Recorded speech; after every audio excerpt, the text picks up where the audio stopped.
Welcome to everyday cooking. இன்றைக்கி நம்ம பாஸ்தாவை வச்சு மொறுன்னு ஒரு ஸ்நாக்ஸ் செய்ய போகிறோம். இது ரொம்ப ஈஸி, நல்ல காரசாரமாக டேஸ்ட்டாகவும் இருக்கும். இதுக்கு ஒரு 1/4 கிலோ அளவுக்கு பாஸ்தா எடுத்துக்கோங்க. நான் இங்கே டிசானோட ஹோல் வீட் பாஸ்தா யூஸ் பண்ண போகிறேன். இது கோதுமை பாஸ்தா இருந்தாலும் 8 நிமிஷத்துக்குள்ளேயே சீக்கிரமாக வெந்துடும். அடுத்ததாக நம்ம பாஸ்தாவை வேக வச்சு எடுத்துடலாம். இதுக்கு பாஸ்தா வேக வைக்கிறதுக்கு தேவையான அளவு தண்ணி எடுத்துக்கோங்க, தேவையான அளவு உப்பு சேர்த்துக்கோங்க, இதோட 1 ஸ்பூன் எண்ணெயும் சேர்த்துக்கோங்க. கொஞ்சமாக இந்த மாதிரி எண்ணெய் சேர்த்துக்கிட்டிங்கன்னா பாஸ்தா வேகும்போது ஒன்றோட ஒன்று ஒட்டாது. இப்போ இதை நல்லா கொதிக்க விட போகிறோம். பாஸ்தா ஓரளவுக்கு சாஃப்ட் ஆகணும், அது வரைக்கும் வேக விடலாம்.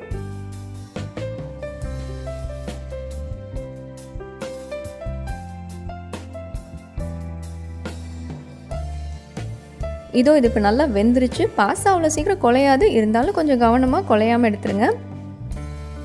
பாஸ்தா இந்த அளவுக்கு வெந்திருக்கணும்.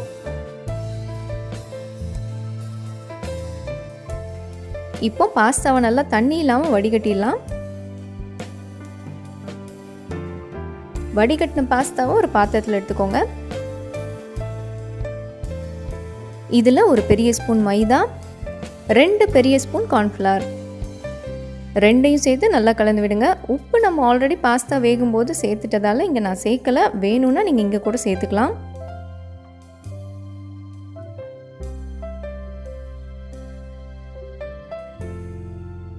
இப்போ நம்ம இதை பொரிக்கிறதுக்கு தேவையான அளவுக்கு எண்ணெய் எடுத்து அதை சூடு பண்ணிக்கலாம். நான் இங்கே யூஸ் பண்ணியிருக்கிற ஆயில் எல்லாமே எக்ஸ்ட்ரா லைட் ஆலிவ் ஆயில், டிசானோட ப்ராடக்ட். டிசானோவிலே நிறைய விதமான ஆலிவ் ஆயில்ஸ் கிடைக்குது, பட் இந்த எக்ஸ்ட்ரா லைட் ஆலிவ் ஆயில் நம்ம ரெகுலர் குக்கிங்க்கும் யூஸ் பண்ணிக்கலாம். இங்கே நீங்கள் பாஸ்தாவை நல்லா சூடான எண்ணெயில் மிதமான தீயில் கோல்டன் ப்ரௌன் ஆகிற வரைக்கும் பொரிச்சிடுங்க.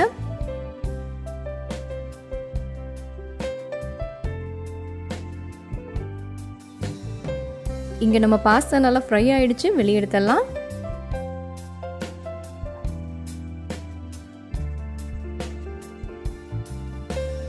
இதுவும் நம்ம எல்லா பாஸ்தாவையும் பொரிச்சு எடுத்தாச்சு. இப்போ ஒரு பாத்திரத்துக்கு இதை மாற்றிக்கோங்க.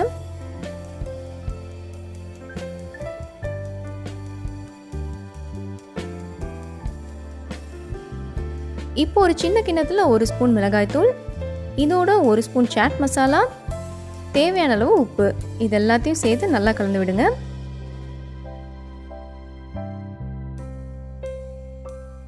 இந்த மசாலாவை நம்ம வறுத்து வச்சிருக்கிற பாஸ்தால போட்டு நல்லா கலந்து விட போகிறோம்.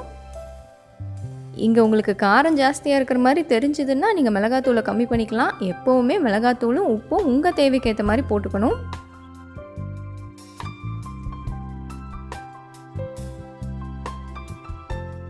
இந்த வீடியோவில் நான் டிசானோ அண்ட் அகாரோட ப்ராடக்ட்ஸ் யூஸ் பண்ணியிருக்கேன். உங்களுக்கு வேணும்னா லிங்க் டிஸ்கிரிப்ஷனில் இருக்குது, நீங்கள் கிளிக் பண்ணி வாங்கிக்கலாம்.